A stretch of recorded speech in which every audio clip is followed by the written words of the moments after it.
It is Saturday night once again. This is the Overnight Mouse Party. I am DM Foss, and tonight we have Guns and Barbecue, the Holy Good Dragon. evening. Thank you for the And invite. you're welcome. And Gun Websites. How you doing, G-Webs?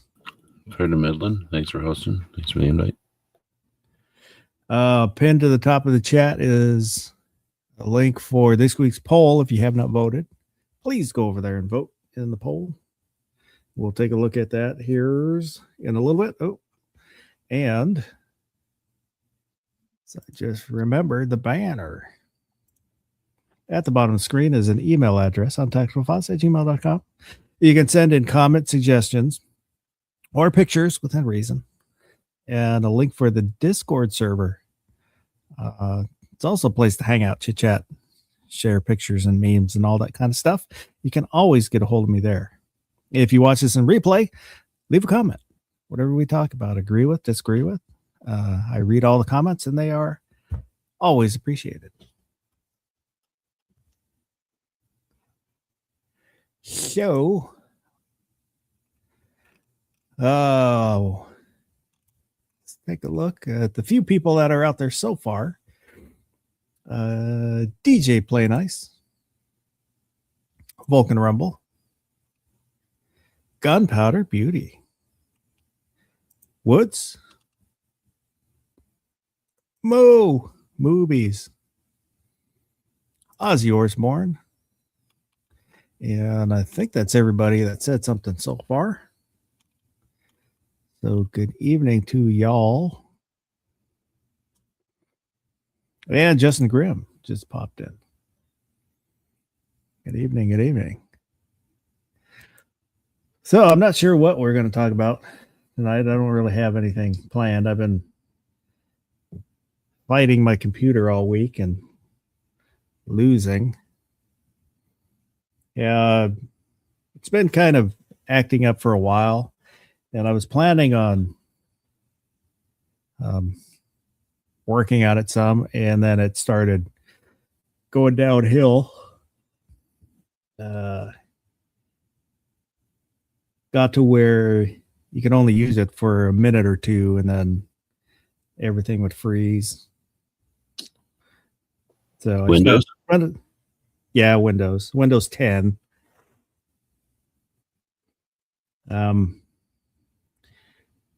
So fought with it, trying to fix it so that I can upgrade it. What's that? What are we doing to try to fix it? Well, try to figure out first what was wrong with it. Was it hardware or software problem? Software. It was software. I can tell by the symptoms it was software. Well, I wasn't sure if it was the graphics, either the graphics card or the motherboard. Which I was planning on replacing the graphics card anyway with something a little better that could handle the editing that I was doing a little bit better. And so I spent a few days wrestling with it, doing the fixes that didn't really fix anything. And then basically ended up just rebuilding the computer and doing a fresh install of Windows 11. I was hoping to get it fixed enough where I could, because you could do the free upgrade of 11, but I couldn't get it fixed well enough and got tired of trying. So I spent a day, basically a minute at a time, pulling files off the C drive before I formatted it. But got it up and running, got tired of messing with it, and just started from scratch, basically. The only parts that were the same is the RAM and the case. Everything else I ended up replacing.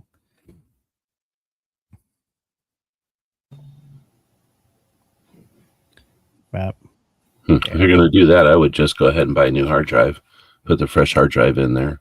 That's what I did. Oh, okay. I because I had I just bought solid state, just a small one, a 480 gig. Yeah. Then you just take the old drive and kill the Windows files and then just use it as a storage drive. That's what I did. Once I got the Windows installed, made sure that the other drives, it recognized the other drives, and then plugged in that old drive and formatted it just for storage.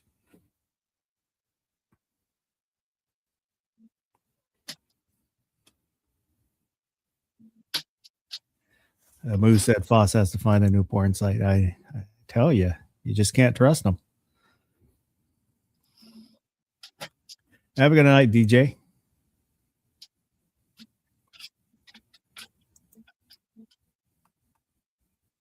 DJ likes to go to bed at a reasonable hour. He's got some prowling to do, I think. Not in a bad way, just out tomcatting.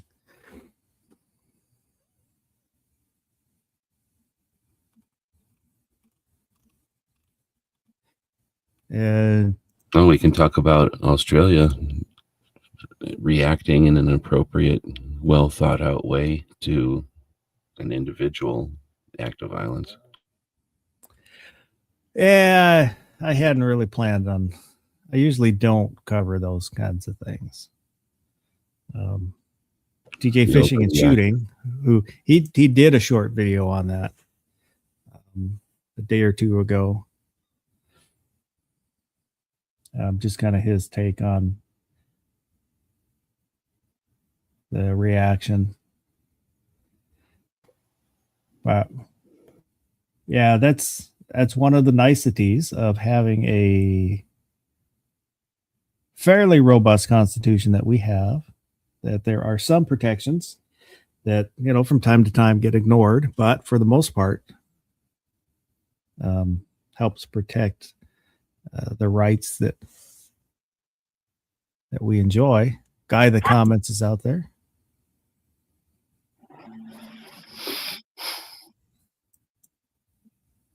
Wood said so guns are cool. Just saying. They is cool. And Garage Guy is out there with a Merry Christmas. Merry Christmas to you, sir.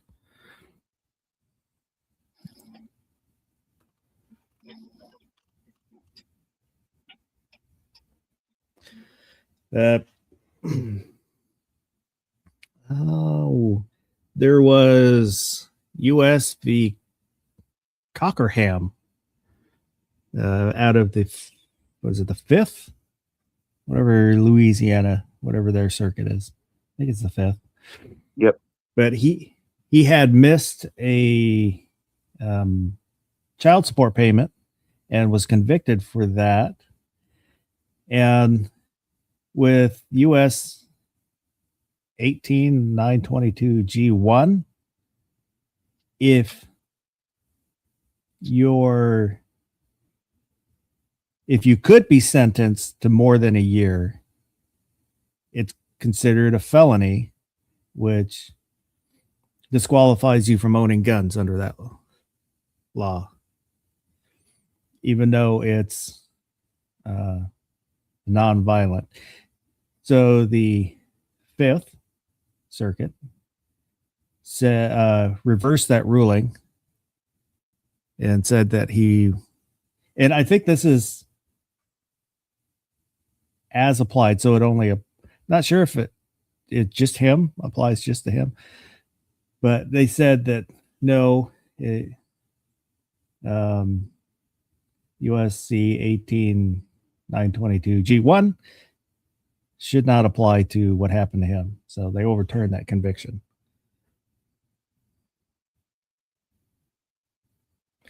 I was watching a video the other day that there's like 1,000 cases of that, the US 18922 G1 that are submitted to the Supreme Court every year. I didn't mean, you don't hear a lot about what's going on with the Supreme Court, the cases that aren't the big flashy news, don't hit the news cycles. But I didn't realize there were that many bouncing around up in the Supreme Court. Yeah, it's a lot.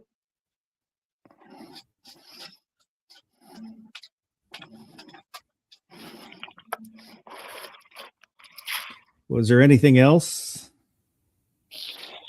going on 2A news wise?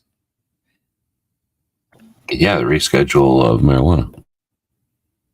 Well, I wouldn't counted that quite as the 2A. It's 2A adjacent because it can have an effect. It's adjacent, but it's going to have a massive effect, I think, on the 4473 immediately. But then the outcome of hopefully less lives lost, and then fewer numbers for the antis to surf on. I think that's a significant issue. So for those who might know, why don't you explain to them what the rescheduling of marijuana? I think the neatest part is that it's something that 29, something like 29 states, something almost the same amount of states, maybe more than we have with constitutional carry, have done either recreational, medical, or both. So that was a movement or whatever, like a thing that's been happening. And I don't know how long that's been happening, for a number of years, definitely a number of presidential campaigns. And the question has been, when is the federal government going to catch up to where the state's mindset is? And Biden wasn't able to do it, and they acted like he was trying to. They acted like that was a Democrat position, or whatever you want to call it, like platform. And then I don't remember if Trump campaigned on it or not. Of course, he's going to say he did, but I don't remember. I can't remember what day that was. Whatever day it was, I was awake at like 11 p.m. or something. It was like my morning, and I was like, "What is this fake?" Because it's it's a big step. And I've seen him talking about it on like Fox News or something, and he just did what do they call it, a press conference or whatever, when they officially like signed the thing, and all the different doctors were like, "Now we can finally do research. Now we don't have to." Why don't you explain exactly what happened? Because in the middle of the night or whatever, Trump signed a thing that rescheduled marijuana to Schedule 3 instead of Schedule 1. So now it's not a fentanyl, cocaine drug that has no medical use, and therefore has no reason to be studied, or no legitimate method to be studied by valid researchers. Therefore, everybody who had an opinion could just say, if there was studies, it would back us up, I'm sure, and then they would move on with their points or whatever. So now we're going to have a place where they can actually research this thing that we've dealt with with the raw drugs for what? We haven't done any studies on it, I don't think, ever, except for maybe some rudimentary stuff in like the 30s or something crazy. Anyway, then a lot of states have medically, what is that called? Like, created places for medical use of the stuff, and all kinds of people from like physical issues to mental issues to all kinds of social things, and like have figured out ways to use it therapeutically. So I think there's a lot of potential for stress and loss of life to end, to be different than it has been. Anyway, I don't know if I'm going off on a tangent or what, but that's what happened. Is they scheduled marijuana from Class 1 or something, Schedule 1 to Schedule 3. So now it's just like coffee, I think. Isn't it like coffee or caffeine or chocolate or something? It's not a dangerous drug. It's a drug that can influence a person, so they don't sell it over the counter. I don't even know if it makes a difference if they sell it over the counter. I have no idea what the repercussions are going to be, but they changed something fundamentally that's been this way since Nixon or some shit. So really looking forward to that. Like I say, it's more than just adjacent to 4473, because while it touches guns only through the 4473, really, it's going to show the whole thing about federal and state level, whatever, authority, and what's the other word for just like, not justification, but like, what's that called? Like their realm of, the word. they're what's that called when you with their area of like what they can cover. I can't think of that word. But anyway, federal and local jurisdiction. Maybe I was thinking jurisdiction. Anyway, I think it's significant for laws, period, and that'll affect guns. So it's more than just adjacent to guns because where they touch. I think it's adjacent because of the level of significance in society. Plus, I think it's a big thing because a lot of people hate Trump or they love Trump, right? And usually the people that hate Trump love drugs, and the people that hate Trump, well, love Trump, hate drugs. So Trump doing this is, I think, got to be good because now it's going to give everybody a reason to question their loyalty of either hating or loving the guy. He did talk about it while he was campaigning. But I mean, I think everybody, at least people that are paying attention to this issue, are like, okay, whatever. So it just got thrown under the bus like every other politician has ever done. Like, you know, hey, when I'm talking to people who care about it, I'm going to say what I care about or what they care about. And when I speak to people who hate it, I'm just going to ignore it. I don't think it was a big issue or anything. I had no reason to believe that Trump would do anything about it because Biden didn't do anything about it, and it's in his wheelhouse. And I don't remember what Trump said the first time about it, if he even said anything about it. I think it's a good thing. I'm not a marijuana smoker. I've never tried it. Never appealed to me. Now you're gonna though because it's legal, right? Now you have no reason to not. No, probably not. But I know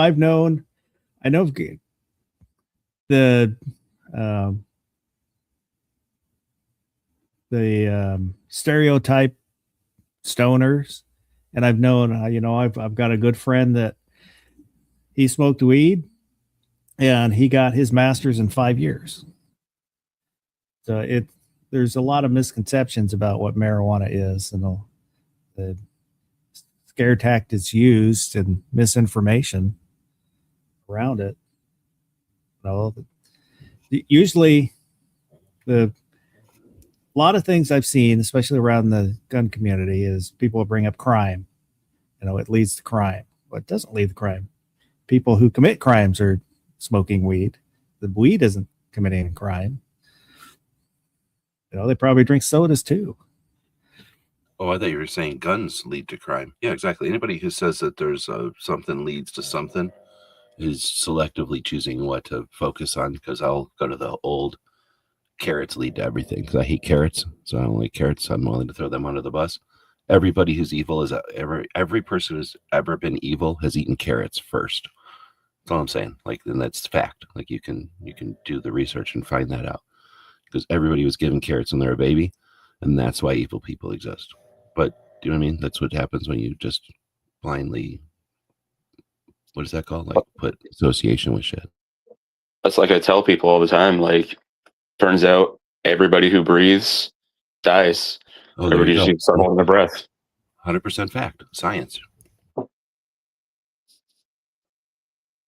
The goddamn bacon. So I just finished watching Reefer Madness, whole smoking half pound of weed. What I miss? Yeah, if you have to smoke weed every day, I'm pretty sure that's how it works. If you watch Reefer Madness, it's when did it come out? 30s, black and white days, so 30s, 40s. It is ridiculous the way it's portrayed. But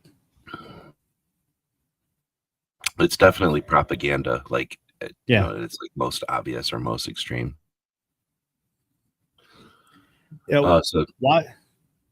Watching it today, it would probably be different if I was contemporary to the movie and had seen it when it came out originally. Not, because I probably wouldn't know anything about marijuana or the people that smoke marijuana, but after knowing people that do, and then watching the ridiculous portrayal of people that are smoking marijuana, that's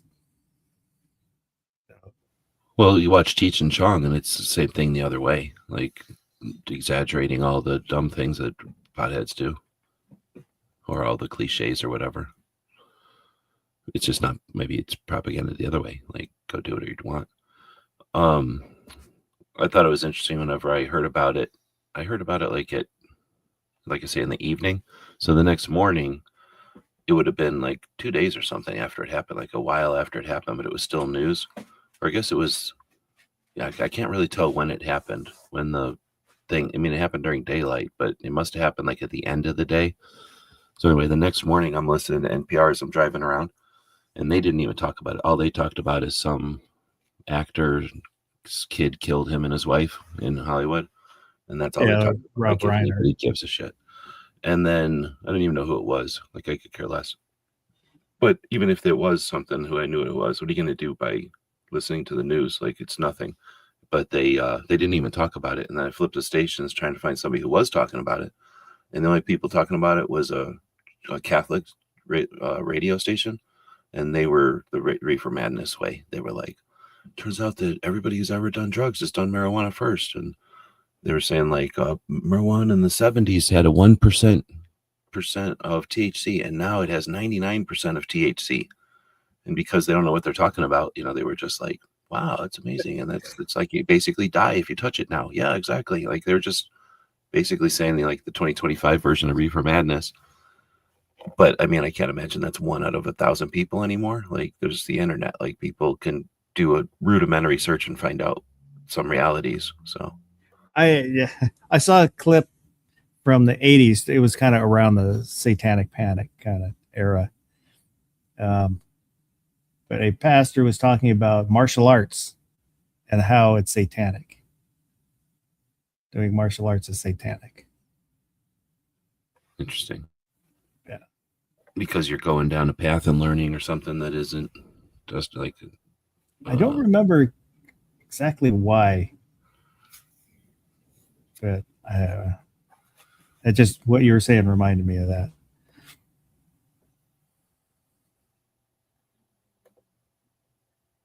What is it? Well, Like a weird thing if you'd comment from in here. It's dumb. It makes you sign in to join this thing, but then when you comment from it, it just makes up a thing to comment from. It's dumb.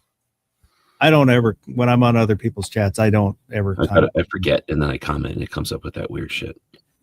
Yeah, I always have the stream open separate. Partly, I don't.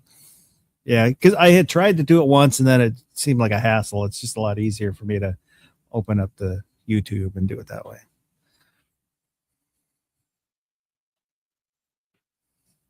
Mr. Bob said, just because someone beat the hell out of you doesn't mean they're satanic unless it's a satanic mechanic.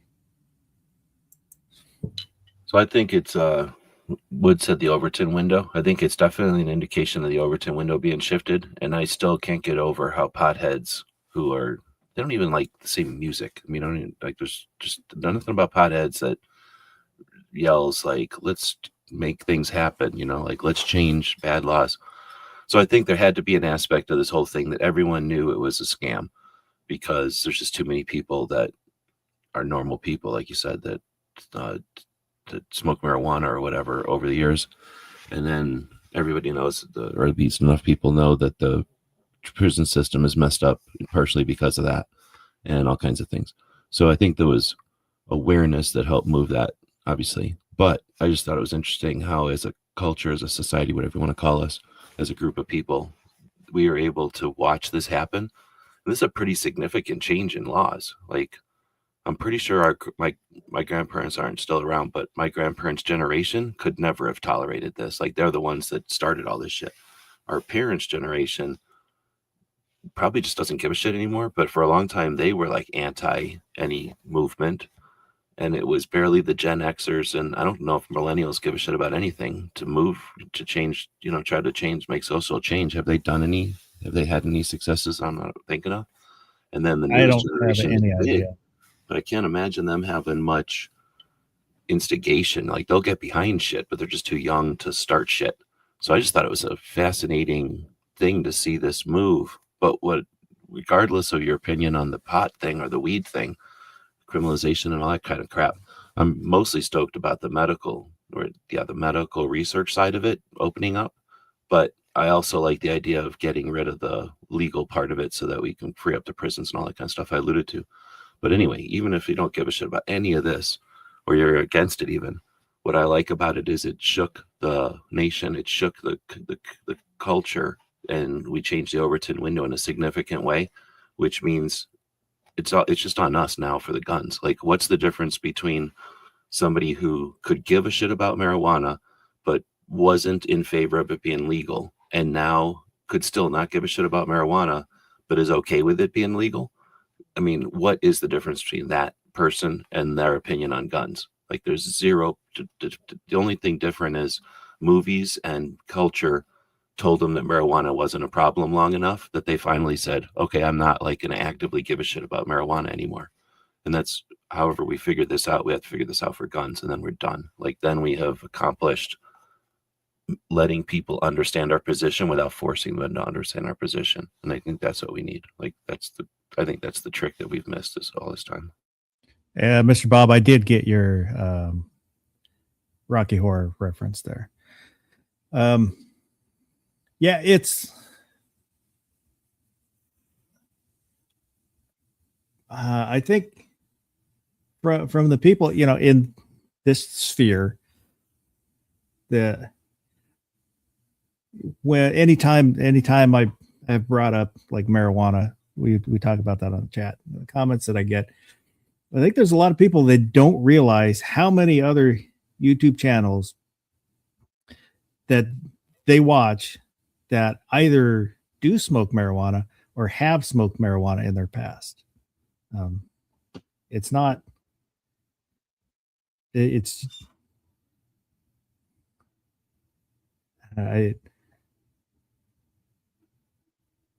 it doesn't turn you into that's like cigarettes. That's like saying if you smoked a cigarette, you're somehow tainted or something. Like, somebody's going to smoke a cigarette at some point and go, oh, this isn't for me. Like, I don't get this. This is horrible.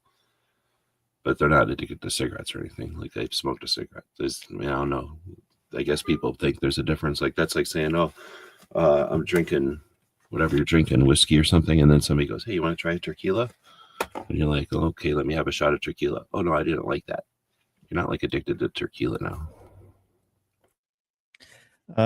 Misty Mrs. Wayne is out there. I did hear you. I was lurking, listening while I was doing some other stuff, but you're welcome. And Wood said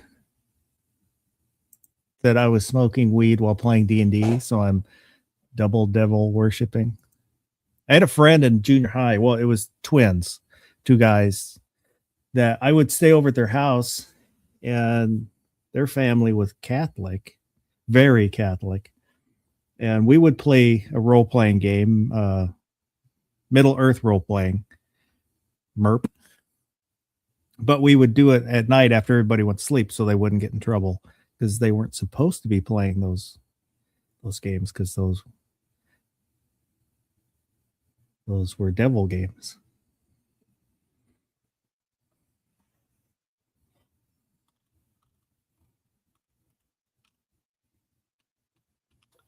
In the documentary about E.T., the alien plays the D&D, so I don't play games that aliens play. Space games. I liked E.T. when it came out when I was a kid. I will not watch it now because what's his face replaced the FBI agents' guns with walkie-talkies.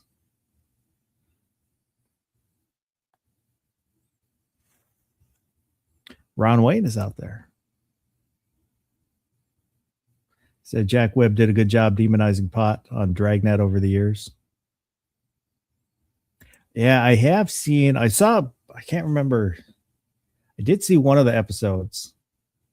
Forget what the title of the episode was. Wood said us Gen Xers are tainted by sarcasm. I think so, yeah. We're in a unique spot because the world was analog back in the day, and all those people invented digital, but then died. And then we were like the first ones to be given digital shit. So we got to see all the beginnings of it. But we also remember a world without it. And then there's the whole like new generations that, you know, along with their baby bottle, they were given a screen. So they don't even know a world without screens and everything digital and everything lightweight and wimpy, plastic and, you know, easy to break. Like we can remember when everything was metal and wool and steel and everything was heavy and you had to be a, you know, strong individual just to live. And we're this, you know, we're in this transition where we didn't have to, we knew all those skills and we knew to value them. We know what they are, but we knew we also weren't going to ever need them. And then we had to develop all these digital skills or whatever. And then the kids that were grown up with screens just absorb digital shit. They don't have to learn it. They just live it. But they have no idea. Like to them, all the physical shit that existed back in the day is all theory. So we're in this weird spot where we understand or we've experienced both. And you know what I mean? Like there's not a hell of a lot we can do about it. We're so small. We don't have a lot to say in the scheme of things. So I think the sarcasm is a mechanism that we use because we're in a kind of a unique spot in the world, I think. At least in the United States. I don't know what other countries. Do we all have the same generations all around the world, or we just look at it from our perspective? I do not know. I mean, I guess the whole world has to use the wars because everybody was affected by the wars. That's why they call them world wars. I mean, there's probably some islands somewhere that weren't, but I would assume that, like, you know, wars taken out like a good chunk of the young population of dudes must have affected all countries or all cultures. So we probably all kind of start from there. But it's been a while since a world war, so I'm wondering if they, you know, if they count their generations 30 or 40 years for some reason instead of 20 years like we do, like they could be on like generation 3 from World War II or something instead of 5 or something. Well, I think it has changed, even, you know, in the US, even how they considered generations. Because I remember when I was younger, I would think of generations not as, you know, this year to this year. It was more, you know, like you were kind of saying that, you know, so many years because that's, you know, your parents and then you, and then if you have kids, your kids, more measured that way than just. Right. But that's like, you know, we have kids when we're 20. Some countries do it when they're like 15 or something. And then some might be when they're 30. I don't know. But I've never heard anybody talk about other countries and their generations. So I don't know if it's measured differently.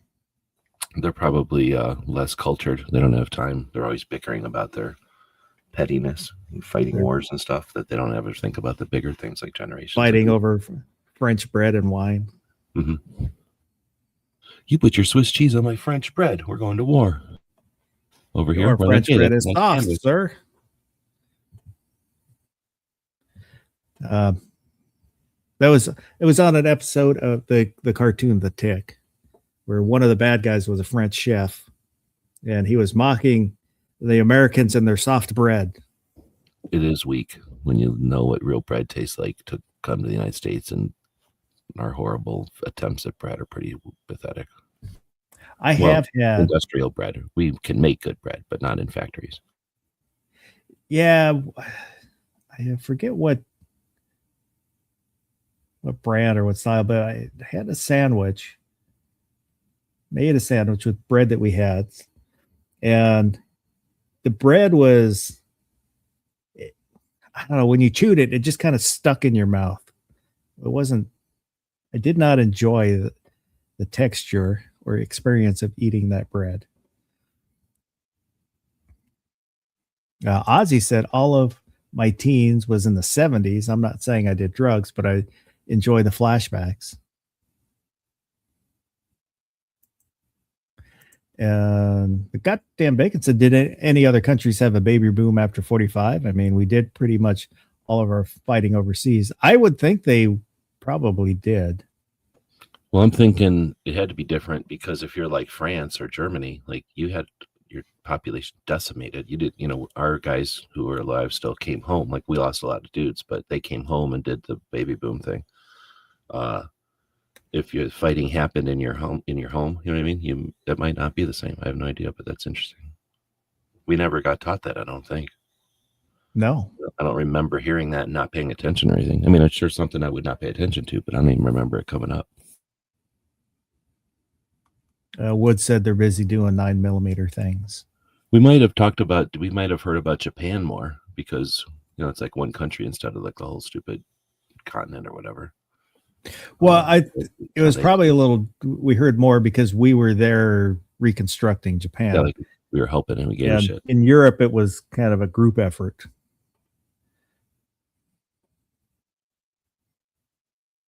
So I have a book of post-war Japan and the reconstruction. Kind of interesting, like the rise in it. They talk about the rise of the porn industry in Japan. Well, I've watched things about like Nintendo. Nintendo was playing cards first, and just while talking about Nintendo, maybe Sony. I've seen shows on Sony too. You end up hearing about because they all, I don't want to say capitalized, but they became. It was different. Like the war destroyed the country or whatever. So when the country or when it came back, it not only was it being rebuilt, but it was not a, what is it called when you're an emperor, whatever it was called. Like it wasn't that anymore, right?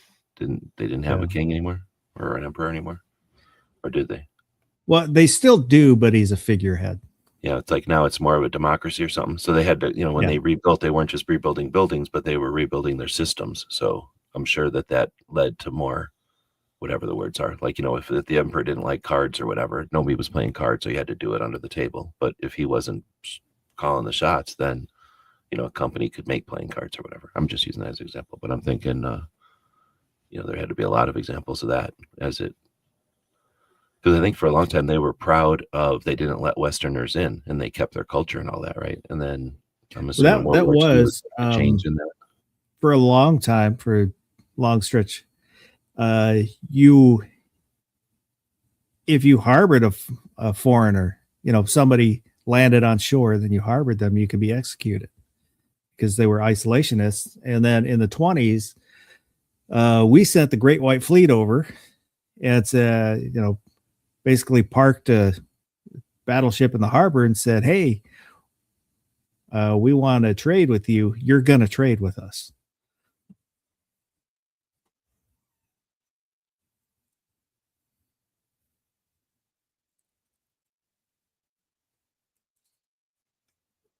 TJ Fishing said, the Bible says all herbs on earth for man's use.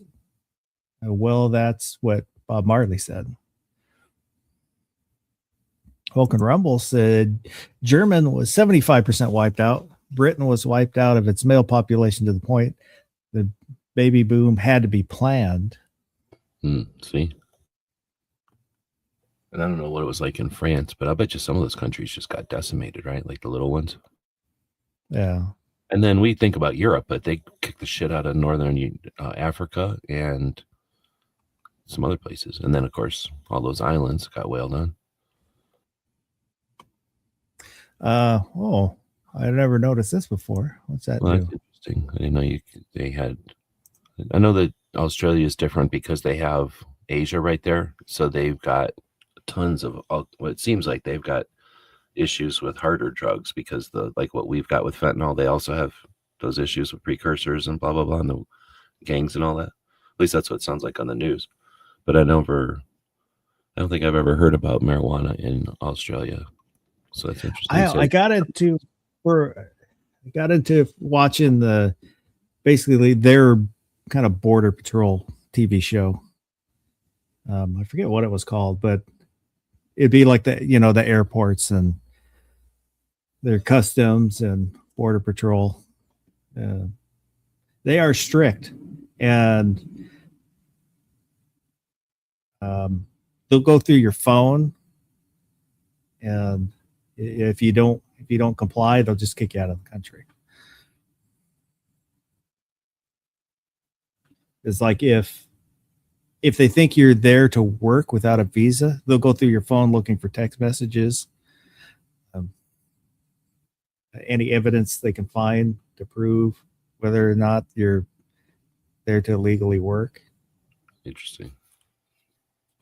So they're cool with you visiting. They just don't want you hanging out there and working there. Yeah. TJ said it's decriminalized if you can get it from your doctor.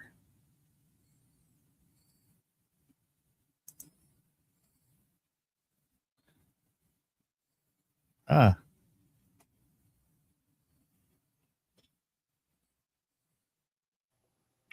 19% of, or I would say half of what I know about Australia, I've learned from Mad Max, and then the other half from Quickly Down Under and what's that other one? What did that's on a knife? I forget that movie. yeah, Hunting. I did enjoy Paul Hogan and his movies, and Yahoo Serious. I kind of liked his movies. Weren't great, but they were kind of stupid fun. Young Einstein, and then there was the one about the Kelly Gang. I don't remember what that one was called. Maybe TJ can tell us.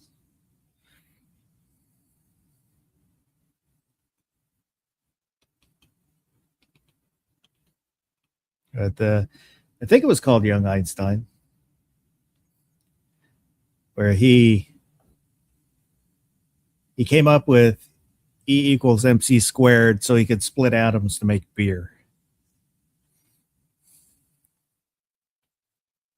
I may have been the movie, but I only remember watching it once.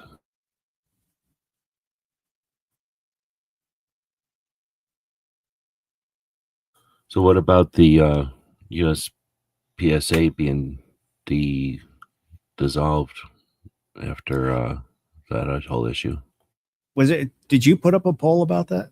Yeah. Oh, okay. I didn't. I hadn't heard about it. Didn't know anything about it. Don't really care about it. I don't know. Well, I'd never paid attention. So many shooting sports, and that's a national one.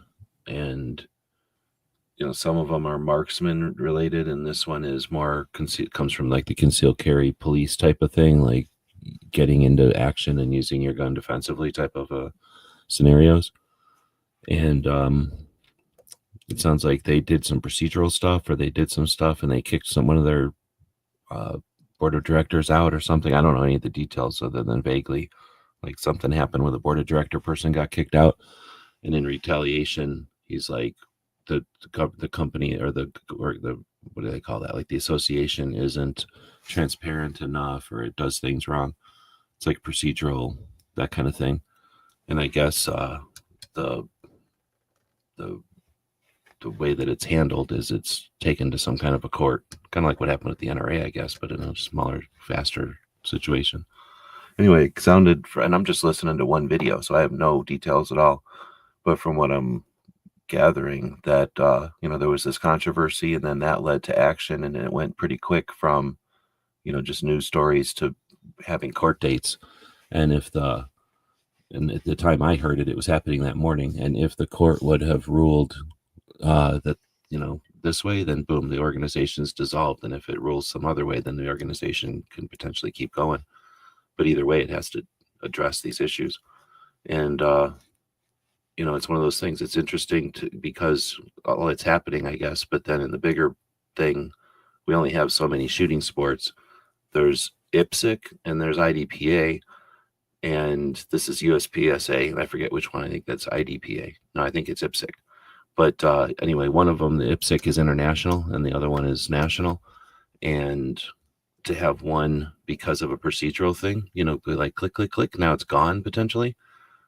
That's sort of like gun shows. It's like everybody's like, well, I don't, and most gun owners are like, well, I don't shoot that. I don't care. I mean, why would you? But then at the same time, if we blink twice, now we don't have any competition sports. Like, that wasn't like an anti-gunner initiated it, but we're pretty fragile. If like one person can be slighted, make a point, and then have an organization crumble, and what does that say for our community and our place and our potential and our abilities if we are, casually watch things crumble that aren't necessarily pillars, but they're pretty big chunks of what we got going on here. And if we don't value that, if we just don't even acknowledge as it's changing, then how do we build? How do we construct? How do we understand what is as a group or as a community, so that we can I don't know, raise awareness like, hey, we're missing this, like maybe suicide or something.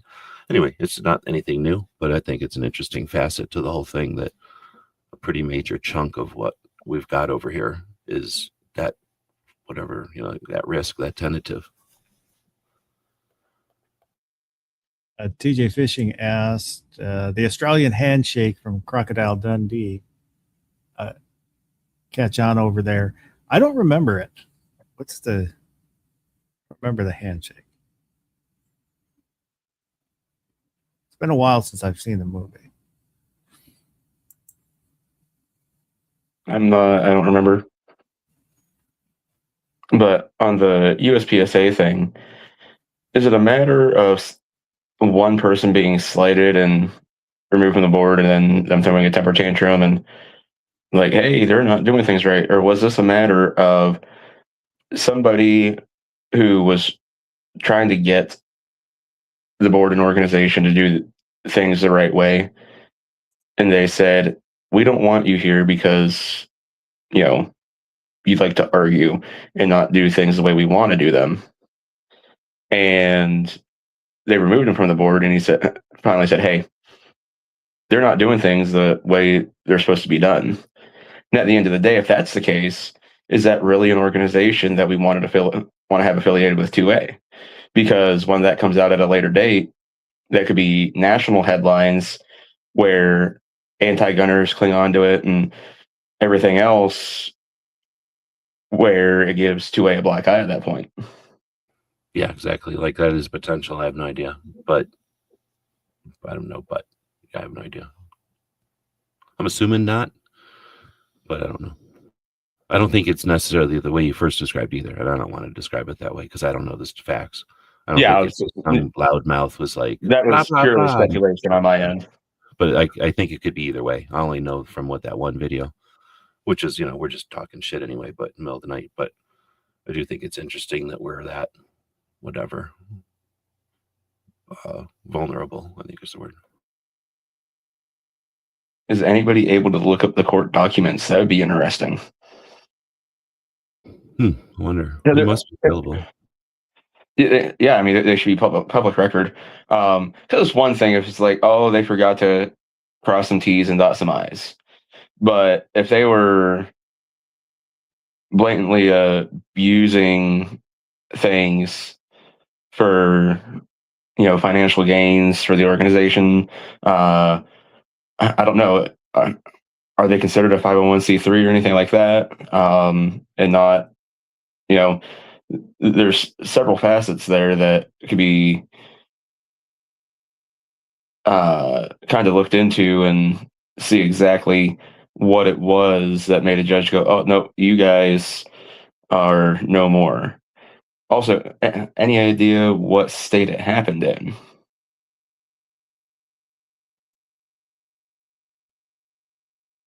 I don't know if it matters the state because they're going after the governing body. So I think it'll probably the reason in the state where it's made from or something. I don't know. Well, that's my point though. Say they for some reason had their board and everything else set up in California. Well, they're not getting a favorable judge there. That judge is gonna stamp and seal that as soon as it hit his desk. Like, oh, wait a minute, I got a chance to do what? Likewise, let's say it's something that would have been in like a Fifth Circuit, much better odds of getting a pro 2A judge.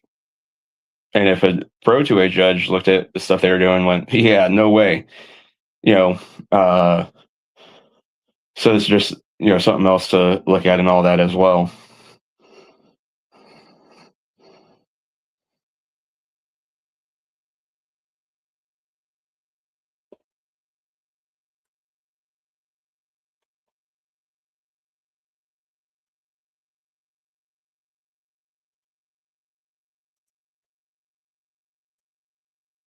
You guys know what I really like?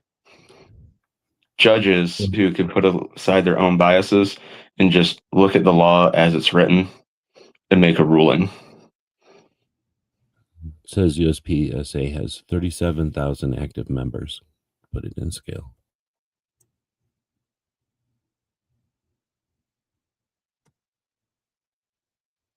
Yeah, I was trying to look that up real quick. See if there's any news stories on it, but I looked up the USPCA, which is a different organization.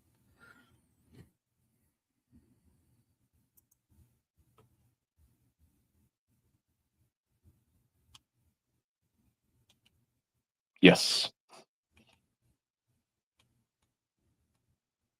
All right, wait, hold on. Did I just change my microphone? I just asked the robots to tell me how large the U.S. shooting sports organizations are. I think it put it in order for me. So, National Sporting Clays is the largest with 34,000. I forget what it just said this one was, but then USPSA, yeah, because IPSC, 31,000. Amateur Trap Association goes down to 900. National Archery Program for schools is around 9,000 students. And then the U.S. High School Clay Target League was at 21,000 in 2018, and they must not have new data. Say No, none of our shooting sports look like it's over 30,000 members.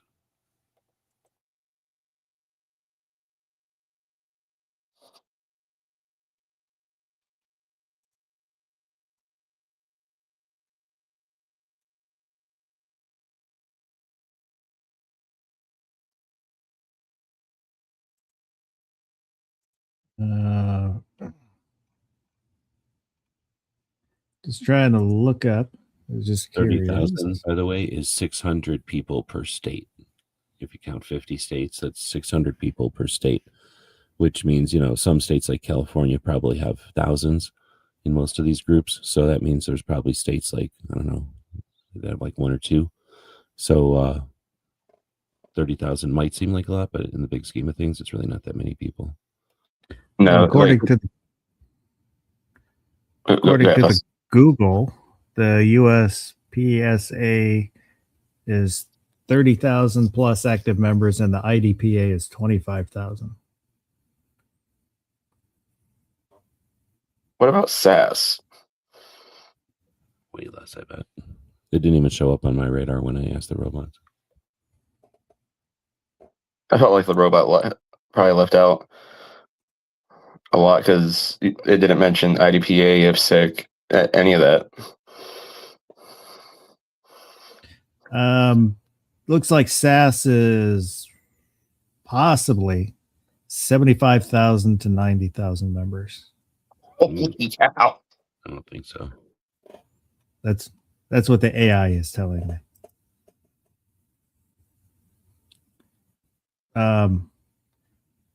Looks like the newest numbers they're showing is 75,000 members within 50 states and 18 countries.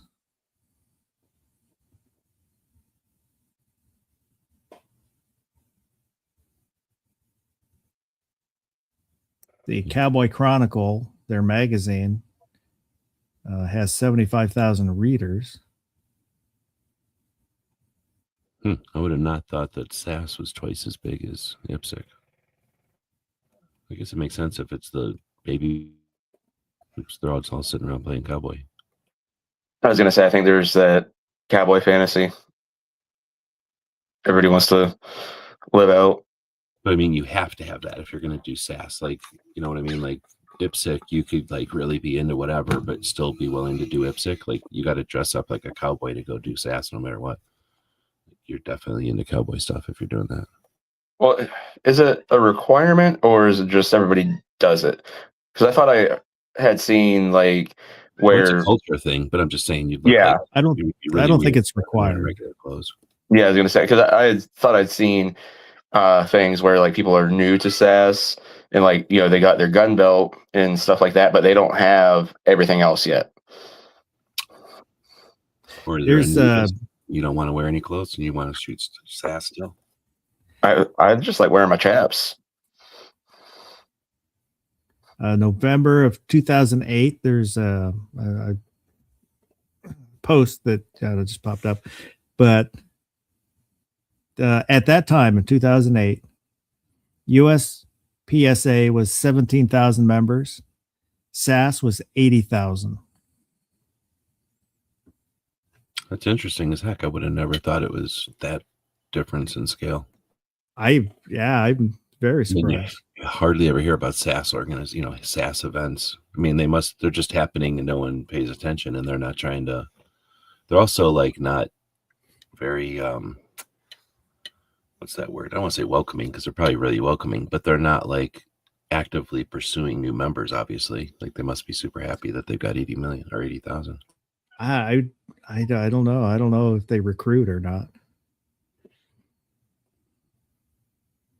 But yeah, that is surprising. Unless it's something like in USPSA, like the shooter is enrolled and that's it. But in SAS, like for some reason, maybe the whole family enrolls. So It could be. everyone goes. Because I know at SAS events, it seems like everyone goes. Like the whole family goes and they hang out and they have a big fun. Big events like a whole family thing. Yeah, they might be members but not participate. Well, because the thing is, like the people with horses, like you don't just show up with your horse. Like you're going to show up with people and your horse. So yeah, you're going to have like 4 or 5 people there farting around because you're going to this event all day with your horse and stuff. So I could see, if everyone there is a member, then that could increase or pad the line or pad the numbers again. It is affordable.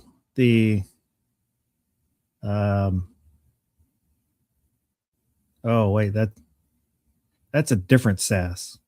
Seattle Area Soaring Society. Well, that's even worse then.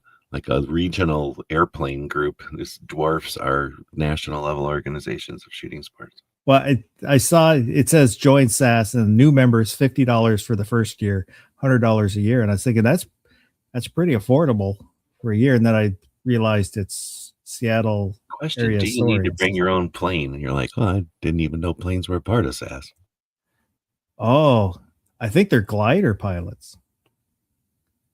Lame. Not gliding's pretty cool. Wait, no, I don't know. In order to become a member, you must first be a member of the Academy of Model Aeronautics. Bunch of nerds. Oh, even better. Model planes. Nice. Model RC planes.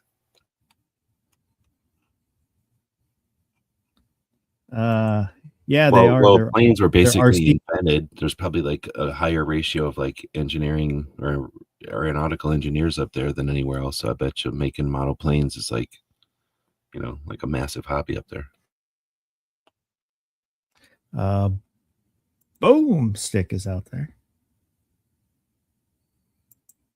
Boomstick, get out the way. Get out the way.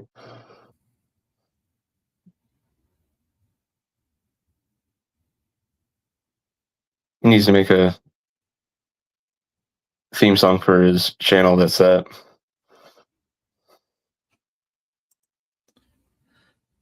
Oh, well, let's take a look at this week's poll since I'm thinking about it. Oops, nope, that's not the right button. That's the right button. Share screen. The poll. So this week's poll was best wintertime activity. And yes, Sergeant Joe Smith, I did get the idea from your bracket suggestion. But we had snowball fights, sledding, or as the British would say, sledging, building a snowman, or defending Nakatomi Plaza from terrorists. And 57% said defending Nakatomi Plaza, 22% said sledding, 14% snowball fights, and 7% building a snowman. Is there even a hill in England for them to sled on? They don't get to talk about sledding. There was a movie. The man who went up a hill came down a mountain. So there's must be hills over there. That had to been a hell of a hill to change him into a mountain. Well, he found kind of a loophole. They had a local hill, and he got it categorized as a mountain. I forget exactly why he did that, but I didn't watch the movie, but I had heard about the story. I was gonna say, if you walk up just a kind of a small hill, but you spend some time up there, and then while you're up on that hill, a bunch of people dig all the surrounding area way down, that could happen. Now you're like, what the hell? I was just on a hill a minute ago, and now you're on this giant mountain in the middle of a hole. I was with a friend in Eastern Washington, and we're driving, and he goes, "Oh yeah, we're going to go up Spokane Mountain." And so we're driving, and we go up a hill, and he goes, "We're here." I go, "Where's the mountain?" A lot of people who come from the flatland don't understand what a mountain is.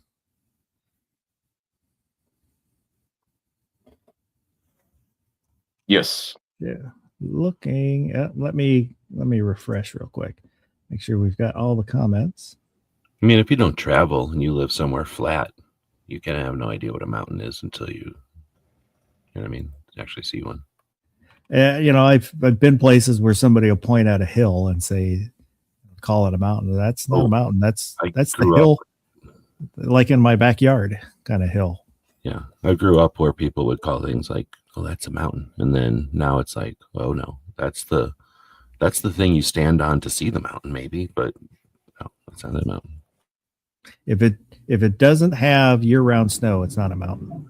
Yeah, if it has its own weather, now you're talking. And if it like you have to spend a day just driving up, then yeah, now we're talking. Or like hours at least driving up. Yeah, now we're talking. So the only problem there is the Appalachians do not have year-round snow. You guys almost have mountains. I mean, they're mountains, but It's the oldest mountain range in the world.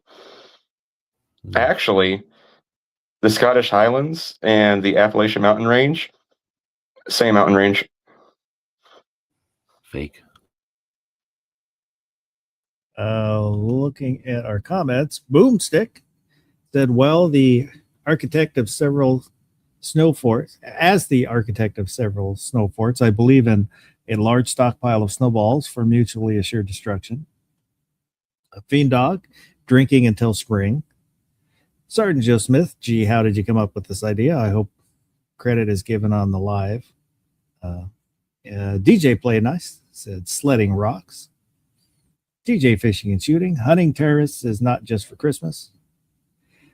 Mr. Bob Dabalina, "Every year I leave cookies and milk for Santa and a Beretta, shoes, Twinkies, and cigarettes in the air duct for John McClane.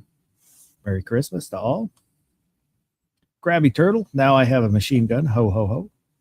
Vanessa Kitty, "Tobogganing with the snowballs on board for mobile bombardment."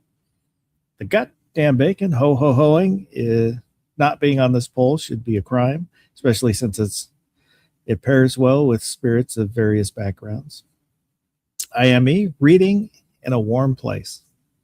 Woods, "Lethal Weapon is more of an Xmas movie." And Vulcan Rumble, "The most dangerous thing my backpacking club ever did was go sledding. Somebody has to destroy the ramp when they start building it, because one small person in the front of the sled always gets crushed by the ones behind."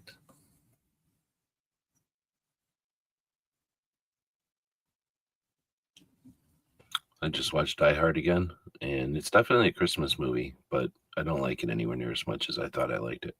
It was too far-fetched when I watched it this last time. I must have seen stuff I'd never paid attention to in the past.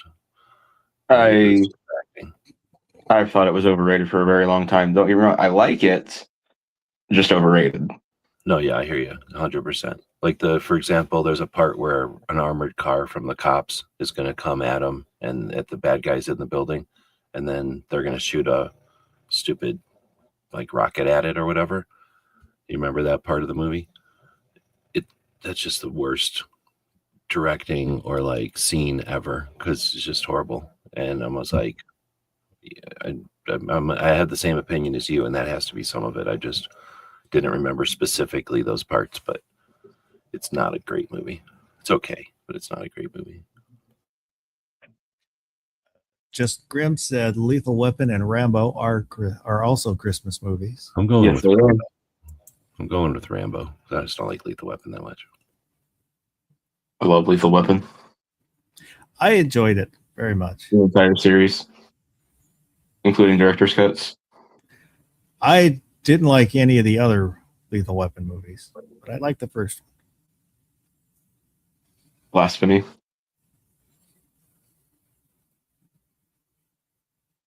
Mr. Bob said Kavanaugh Hill is claimed to be the world's highest hill. It rises 1,999 feet above the surrounding landscape.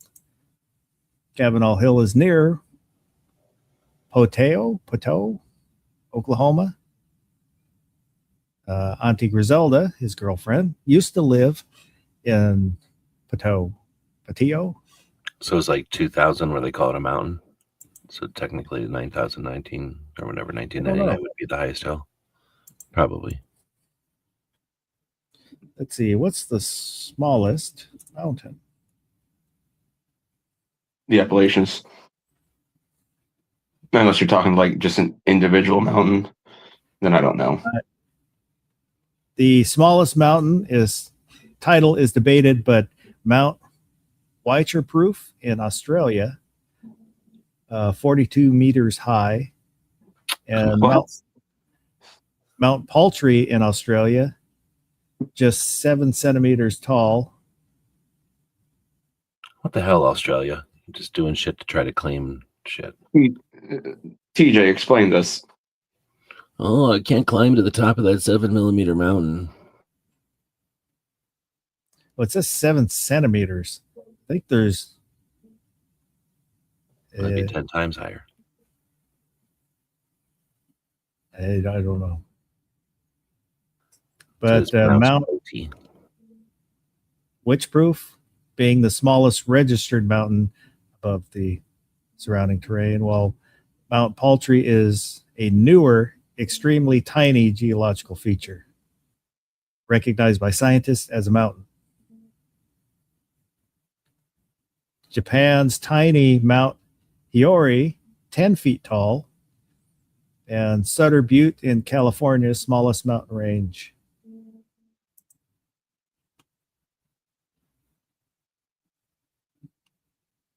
Really, there's a mountain range that's considered shorter than the Appalachians now?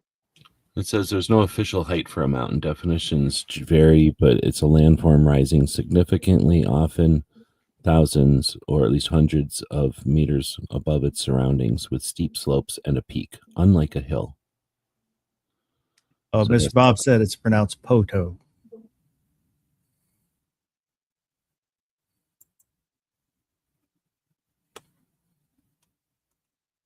So it has to do with just if it's a slope or if it's steep, that makes it a mountain.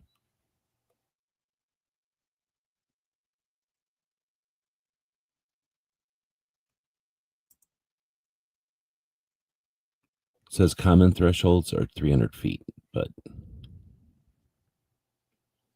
and then the UN definition is it has to have less than a 5-degree slope.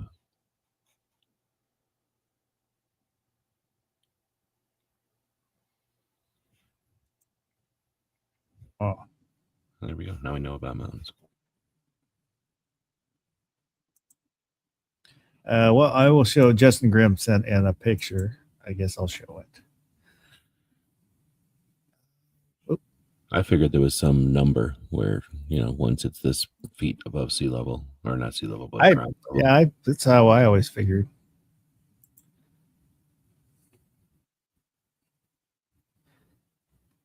Oops. It says, husband took our son to see Santa. Wife, are you having fun? Husband, so much. Wife, send me pictures. They're topless? They have pasties on. I miss all the good stuff.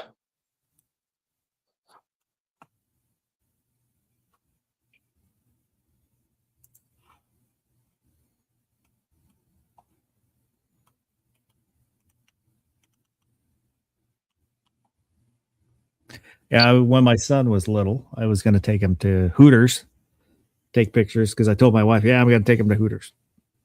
But I didn't feel like driving to Hooters. So we ended up at the not Denny's. What's the restaurant from Talladega Nights? Waffle House. No, Um, they end up at the end. He gets kicked out of. The dad gets kicked out of. wasn't it TGI Fridays? What the hell No. was it? Outback Steakhouse. Was it Outback? I'm pretty sure it was. Oh, You it's said not the one. Perkins. Justin said Perkins. But I have. so we went for lunch, and then I got the waitress to sit next to him. Took a picture of him, sent it to my wife. Nice. I was very surprised that I got her to sit in the booth with us. But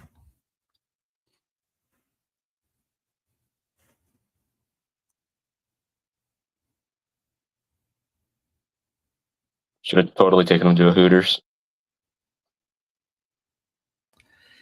yeah, just Real father-son bonding time there.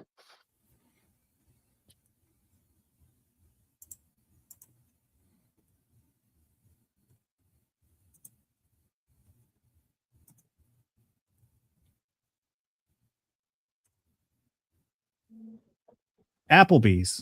It was Applebee's. Was it Applebee's? Damn, I thought for sure it was an Outback. That's where we went. We went to the Applebee's. Have a good night, Justin.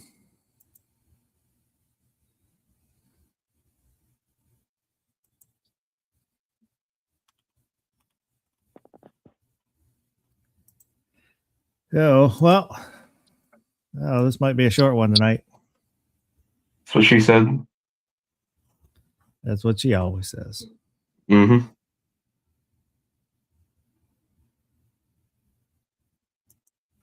Well, we're not bracketing. You're anti-bracket now. No, the bracket says was suspended. Because Gary's not There here. was there was an allegation of performance enhancing drug by one of the panel members. So until the Wonder which one investigation that was. is finished, The guy's not here. I wonder.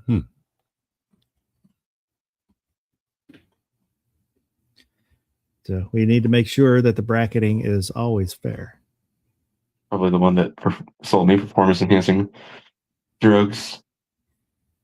Turns out he's working for the AFT. Mr. Bob said, I took my son with me. He was about 12 when our band played at the World Naked Bike Ride in St. Louis. Oh, have a good night, DJ. I think I'd pass on that. I thought See DJ you, left TJ. a long time ago. Enjoy your 7-centimeter mountain. Well, TJ, not DJ. Now I'm Yeah. up to speed. You said TJ, right? Yeah. No, I thought he said DJ. Oh.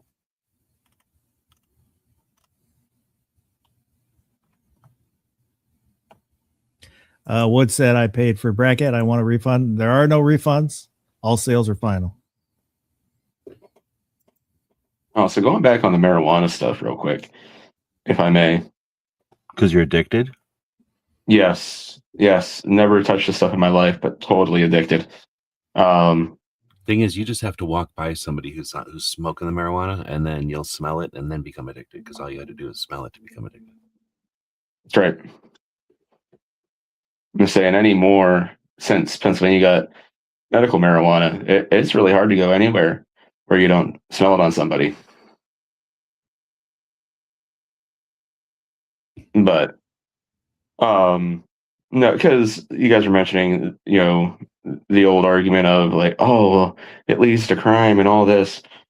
What are the odds that when people are being hit with these petty marijuana charges that ruined their whole lives and it kept them from getting good jobs, et cetera, that they just ended up breaking more laws because of that systematic oppression?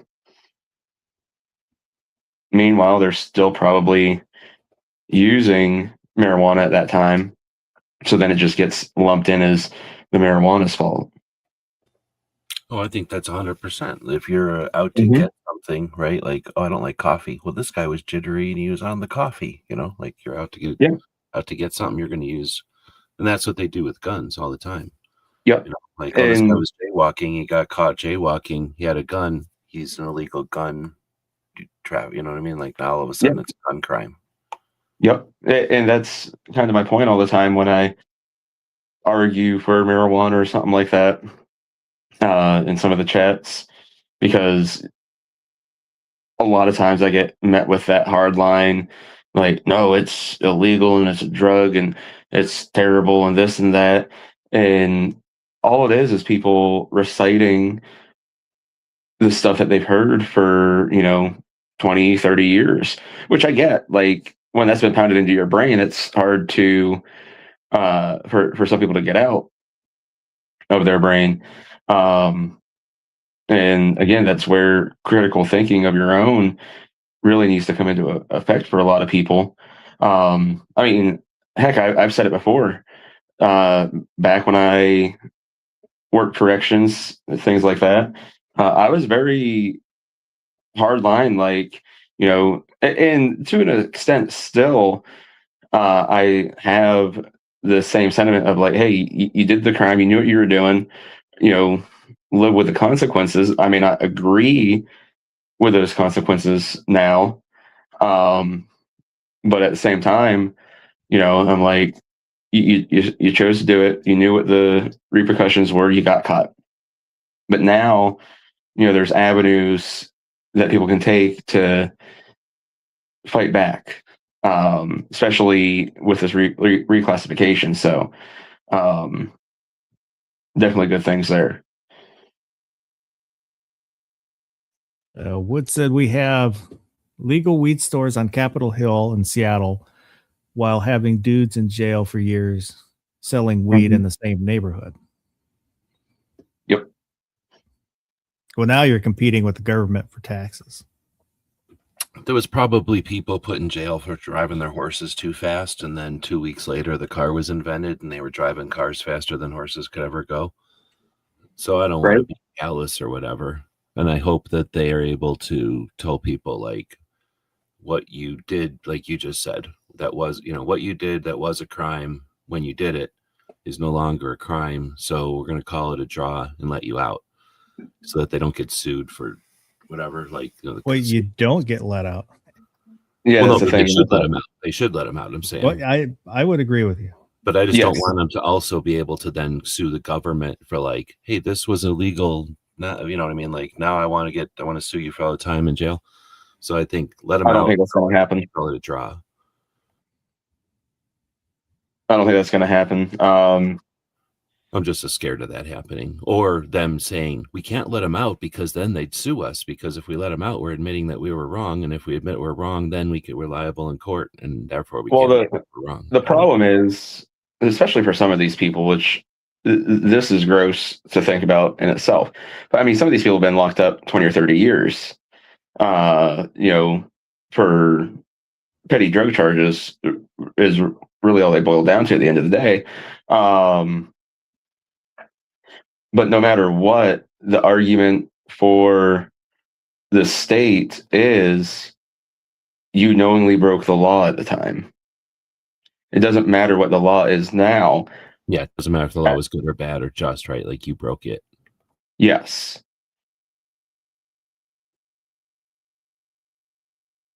I mean, really, you can make it a two-way thing. It's like these states that are trying to say, oh, well, Reconstruction. No, 1791, when the Second Amendment was ratified, all that, that's when you look back to. It's not Reconstruction. You don't get to say, well, we've had these on the books since, 1934. So that's almost 100 years of, historical tradition. No, you have to go back to when that law was put in place.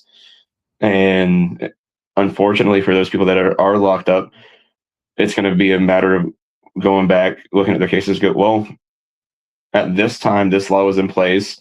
The only way I would see anything like people being released, et cetera, is if there is a constitutional amendment made or something going to the Supreme Court. The Supreme Court is like, oh yeah, no, this was entirely unconstitutional. People had the right to smoke weed the whole time. At that point, I think that would exonerate those cases.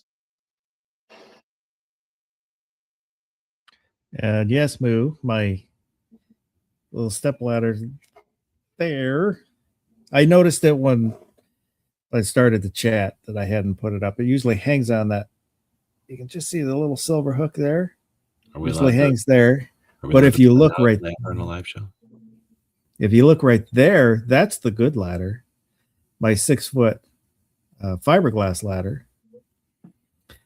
Then right over here, which is just off camera, is my Weber. It's a little giant knockoff that Home Depot sells. Werner, not Weber. Werner ladder. You just can't quite see it. It's a really cool ladder.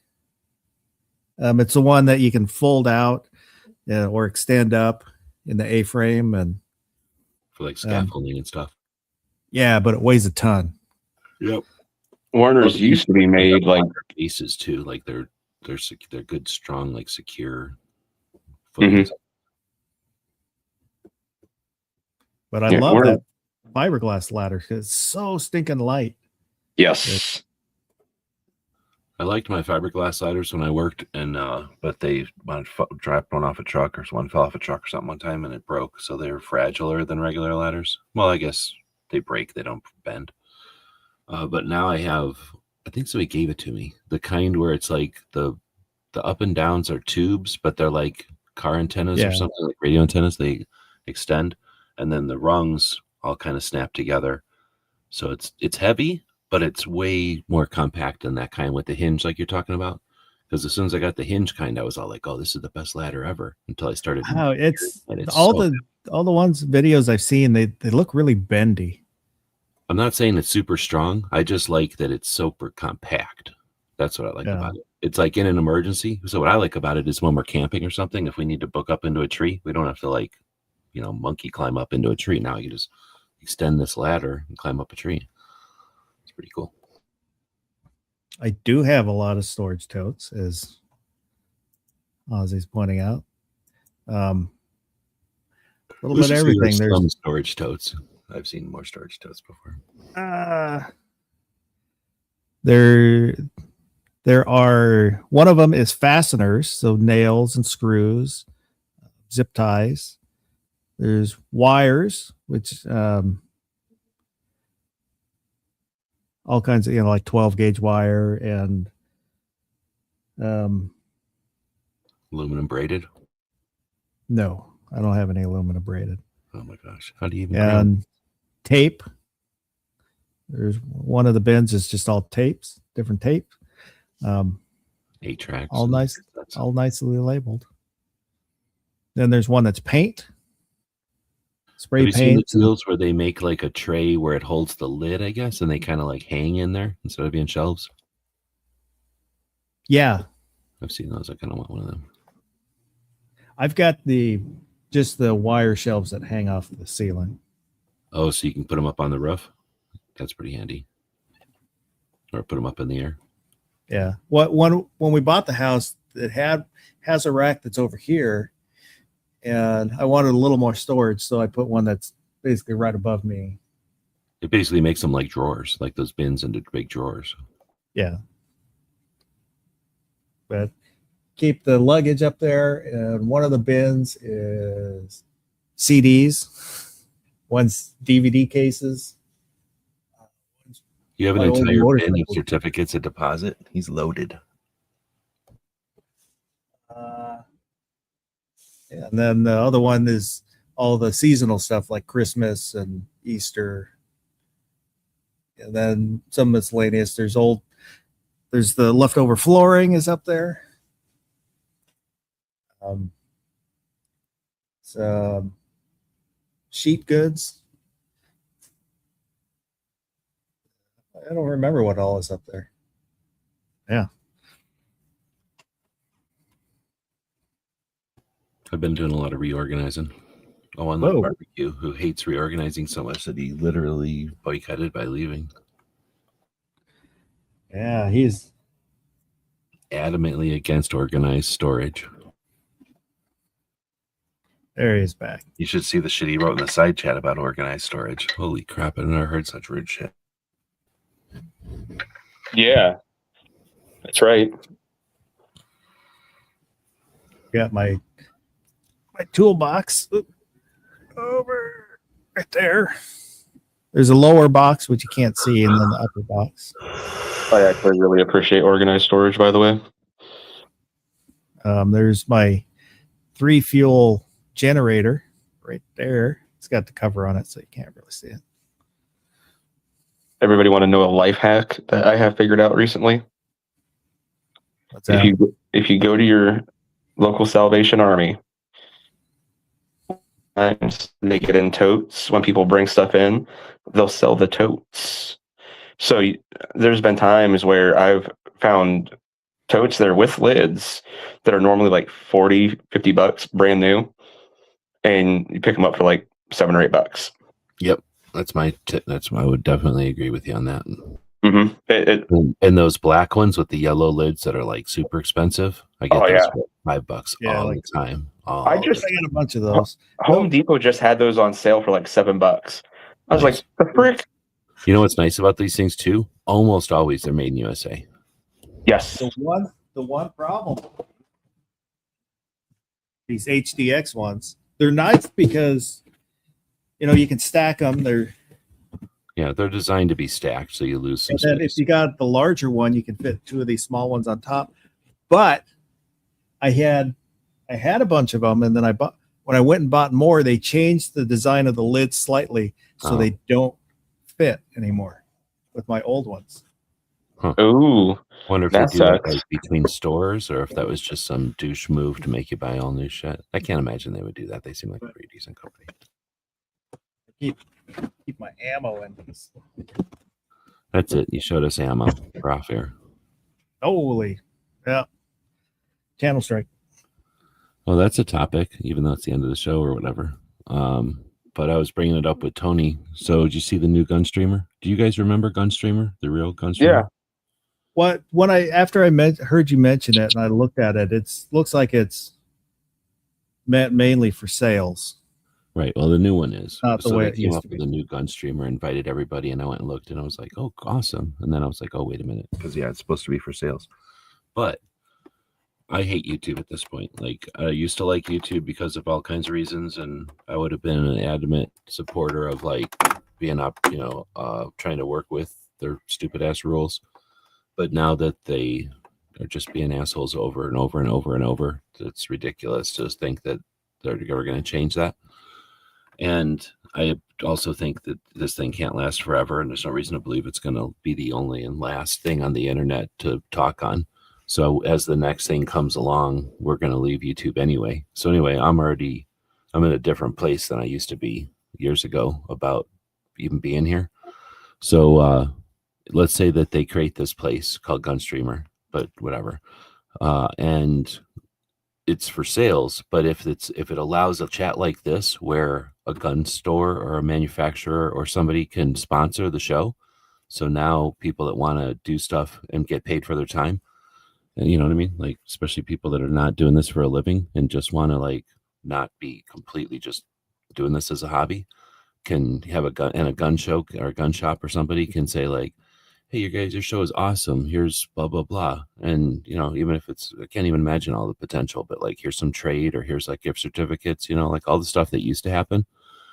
Anyway, what's the potential, or am I just being crazy? But I think that could be neat, like to see a resurgence in the community, to have a place where we could actually get together and talk, so that different people can start hosting and like different groups of people start showing up.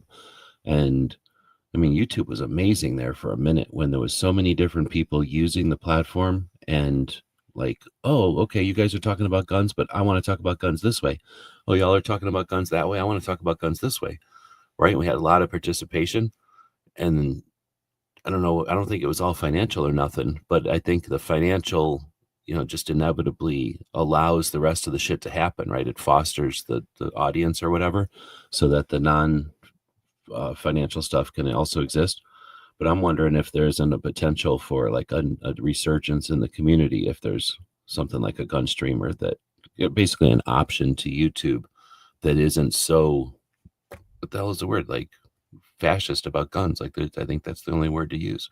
They're just horrible about guns at this point on YouTube. I don't know. I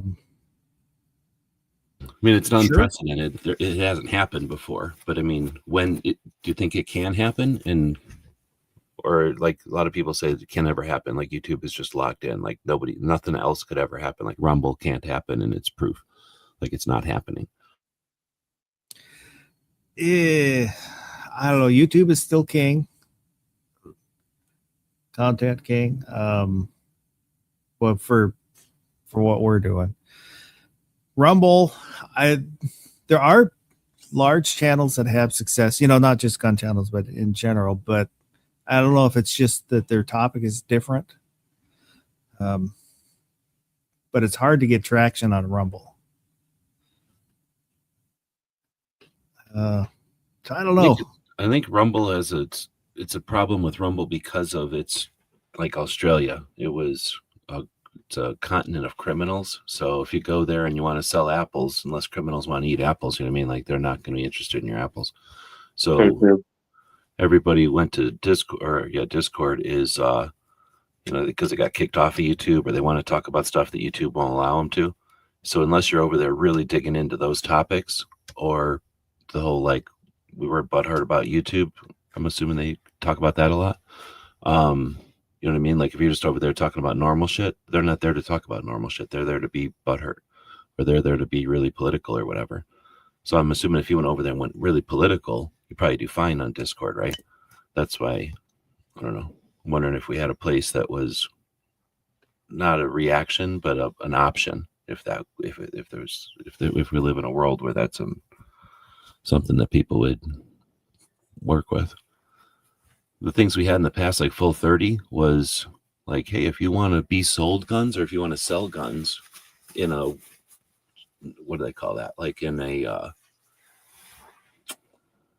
they weren't actually selling them. What were they doing? They were like doing positive reviews that were paid for. Like, so it was like, hey, if you want to go watch commercials, and if you want to pay for commercials, here's Full 30. And I'm wondering if this problem with Full 30 is you had to apply. Right, exactly. Like, so unless you were making commercials, you weren't even invited there. And I guess if this new one does the same strategy, it'll just die like Full 30 for sure. I guess I'm being optimistic and assuming if they open it up to everybody and allow sales, so it was like it was where, hey, if you want to participate, feel free, but now you can also sell stuff. I'm just wondering if that wouldn't allow it. Maybe that's the way I should have said it. If they bring back Gun Streamer, where everybody can just kind of copy their YouTube channel over there and then pretty much have all the features we have on YouTube except over there, but then we can talk about guns comfortably and actually sell guns, show guns on the screen, and like tell people where to buy them. Like, I don't even know if we're allowed to talk about that over here. Just the concept of it, right? But would that change it enough that it would become a popular place for people to hang out? And then if that happened, would the gun culture change because we now have a comfortable place to hang out? Like, we can hang out as gun owners. We just can't talk about anything, so it's like a restrictive, weird, Are you kind of talking like, what if Arms List would have allowed content streaming? If they, and then at least, allowed it. And then that became a place to hang out because they allowed it in spite of them. Like, they did it because they wanted to make money, but then they created a place for us to hang out. And now the community grew because we have this place to hang out. Because that's what happened on YouTube is the community grew because we had this place to hang out. YouTube is changing the rules for their reasons. They don't care or realize that they're killing the community in the process, but they are killing our community in the process because now all of a sudden we have fewer and fewer channels to talk to each other on. I think it'll depend a lot on ease of use on both sides, from creators and viewers, because that was one of the problems with Rumble. For the longest time, and God, there's another I can't remember. No, you're right. If it's like you have to use OBS and you can't double stream to it, like no one will use it. Well, just trying to watch videos. it used to be Rumble didn't work well with my phone. It worked most of the time on computer, but Rumble was basically two guys in a shed running it. I think that was their biggest problem. Yeah.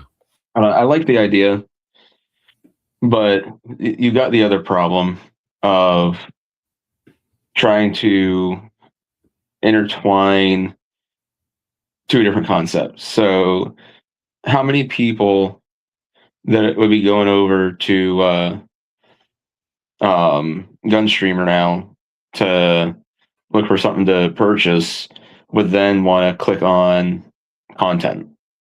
Or are they just going over there to surf through what's available in their area and jump off? Oh no, I don't disagree, and that would be a thing. Like it would have two dual roles for a while if it went like what I'm thinking, or what I'm suggesting, I guess, where the making the place that people can hang out and sell gives people a place to hang out. That would kind of happen parallel, because like you would have to have the people there to buy and whatever for the place to exist and to keep going, so that other side could start to grow. And then at some point they would probably realize, hey, we're bringing people here for these dual reasons. We'll just incorporate that or deal with it, or, you know what I mean? I don't think either one would leave, because that's the thing, is we kind of need both. Where before we didn't need it because YouTube wasn't restricting it. So you could go on YouTube and say, hey, go to the gun shop that supports me, go to the manufacturer that supplied the guns for this video, and everybody's happy. But now there's a difference in the environment that YouTube restricts us from doing that. So now it's like we're not even able to do that anymore. And sometimes we do want to be able to, we should have the ability to be able to do that. Yeah. So I'm not saying that it would be some better thing, but yeah, it would definitely be a kind of jumping on the back of this other system for a while, at least. I'm assuming, only because everything, the tiny things that they've mentioned about it don't seem to say we're here to have like conversational chats or anything. Like so here's my analogy for it. Like I think theoretically there could be a place for it, but it'd be kind of like your LGS going, you know what, I want to sell produce. There's going to be people that stop in to buy their produce, but most people are just stopping in to get guns still. And no matter what, Walmart is still going to reign supreme. No, I hear you. I think it's more like if a local gun shop said, we're also going to have like a coffee chat, or what do they call that? Like we're going to have a get together in the evenings and bullshit, or we're, like your bar, how, like we're going to be like your restaurant or your bar. So you'll come here and buy guns, but then you'll also come here to hang out. Yeah, but the point of my analogy was to equate Walmart to YouTube and say Walmart's not having coffee chats. Woods asked, would it be too many shills? Just a thought. Well, to start with, it's all shills. Yeah. Yeah. Because it sounds like they're going to cater to that. And I'm assuming that we would be able to jump on the back of that and be like, hey, we're here and we're also using the system, but we're not shilling necessarily. Say, at the end of the day, I think for something like that, the shills would be absolutely necessary, because that's what grabs the eyes and attention, because people want to see what's the new gadget, what's this new thing or that new thing, and when's it coming out and how much is it going to be, and what's the barrel length and blah blah blah blah blah. No, I'm with you, but they would in there would also be the like, what is a trigger, what is a trigger pull, what is you know what I mean? That kind of stuff would have to exist. And that's where that's one of the things I'm pissed about YouTube is they're pulling that. Like the stuff that's just normal, like this is a gun and here's a barrel. Like don't point this at people. They're taking that shit off because they think we're selling guns and it's ridiculous. So I think, yes, what you're saying would be, I don't know, part of it. Like, it would be like the main part of it, actually, like the body of it. Yeah. All that other stuff would come along with it. Yes. And that's my point. Like, if it was just like, hey, say they were like no shilling, like you can come here, you got like the forum part where you can search for arms that are available or something, and then like you can click this content button or something, and like it's just two-way stuff. People would not be clicking that much. Then if you got the shills in there that are like, man, Beretta just sent me this new 92 blah blah blah blah blah, and it's awesome, 2 thumbs way up. Well, that's what's going to really drive the eyes, and then the two-way stuff gets stumbled onto every now and then just as a side product, which isn't a bad thing. That's what Woods was saying. It would be pro gun, but not pro 2A. Yes. And that's fine because we can handle it. And that's a step in the direction. And then when necessary, things that are pro gun become pro 2A, just reactionary usually. But at least we'd have that mechanism where now we don't.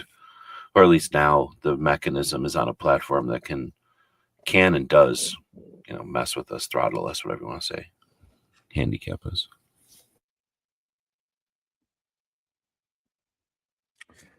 Well, barbecue. Is there anything you have coming up? Anything you want to let everybody know about? I'm going to try and do a chat on Monday or Tuesday because I missed my chat on Thursday night. Like I said, I've been running the chat. Is that the one we're talking about? The moon chat? Yeah.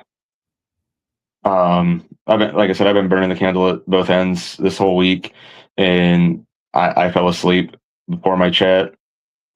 Woke up at like 1 a.m. Friday morning, which sucked because I couldn't get back to sleep after that. Sleep cycle's been screwed up. So either way, because Gary said he's not going to be live Monday, right? I don't think so. I think he's off for like 2 weeks. That's what I thought. So I'll double check with him, and if he's going to be off, I'll probably just fill in his time slot and do makeup chat since I screwed up and fell asleep Thursday night. A chat about putting on makeup? Yeah. I thought that'd be pretty cool. I got all this space to utilize. Figured mix in some 2A with makeup tutorials with Guns and Barbecue. Probably do really well. Also, I was actually awake. I had gone to sleep early and got up and was waiting. Same here. Never. I'm so sorry. I studied. I had a bunch of stuff prepared. I had 3 or 4 professors. Somebody should have just called me, been like, "Hey, the hell are you doing?" I'd have been like, "What are you talking about?" They've been like, "It's like 10:30. You're late." I'm like, "Frick." So was there anything else you wanted to let everybody know? I just want to remind everybody, like Juweb said, criminals don't like apples, and the whole reason for that is because all that marijuana rotted their teeth. So if you're gonna try and sell anything apple-based to criminals, it needs to be applesauce, and that's all I got. G-Webs, anything you got coming up? Christmas is coming up. Merry Christmas, everybody. Merry Christmas, one and all. So next chat will be next Saturday. And I don't know, I thought about maybe doing one midweek just because nobody else is doing it. But I don't know. Like a Christmas Eve chat on the 24th? Yeah. I was thinking of just doing a Christmas one, but I have to work at midnight. So which is technically the next day. So the day after Christmas, but I don't know. I was kicking that around. We'll see. Yeah. But I appreciate everybody that was out there in the chat. I'm staying up late with us, participating. Makes it fun. If you're watching the replay, once again, leave a comment. I want to hear from you, please. I crave the interaction. And if I don't see you guys before Christmas, I hope everybody does have a good Christmas. And other than that, I hope everybody has a good rest of the night and go do something good.